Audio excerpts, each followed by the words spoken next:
मंडळी, स्टार प्रवाहावरील आई कुठे काय करते ही मालिका लोकप्रिय मालिकांपैकी एक आहे.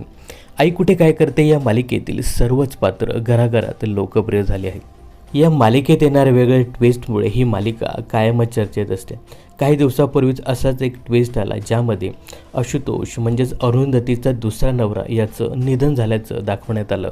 त्यामुळे या मालिकेवर मोठी टीकाही झाली. आशुतोष केळकर हे पात्र ओंकार गोवर्धनने साकारले आहे. ओंकारला या मालिकेमुळे खूपच लोकप्रियता मिळाली. आता ओंकार चाहत्यांसाठी आनंदाची बातमी घेऊन आला आहे. आई कुठे काय करते या मालिकेतनं निरोप घेतल्यानंतर ओंकार आगामी प्रोजेक्टमध्ये प्रेक्षकांच्या भेटीला येतोय. तुम्हाला वाटत असेल की ओंकार आगामी नवीन मालिकेत झळकणार आहे. असं नाही, तर ओंकार आगामी नाटकातून प्रेक्षकांच्या भेटीला येत आहे. विशेष म्हणजे हे नाटक कॉमेडी असणार आहे. ओंकार वस्त्रहरण नाटकात झळकणार आहे. भद्रकालीची जी अजरामर नाट्यकृती वस्त्रहरण नाटक पुन्हा नव्या कलाकारांच्या संचात रंगभूमीवर येत या नाटकात ओंकार झळकणार आहे. वस्त्रहरण नाटकात ओंकार कोणती भूमिका साकारणार हे अद्यापही गुलदस्त्यातच आहे. सध्या या नाटकाच्या तालमी जोरात सुरू आहेत.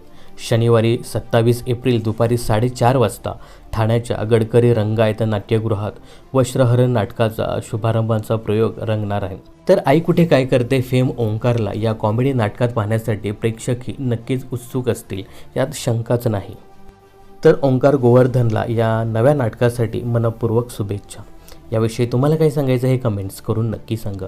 मनोरंजन क्षेत्रातील अशाच फिल्मी अपडेट जाणून घेण्यासाठी चॅनलला सबस्क्राईब आणि फॉलो करायला विसरू नका.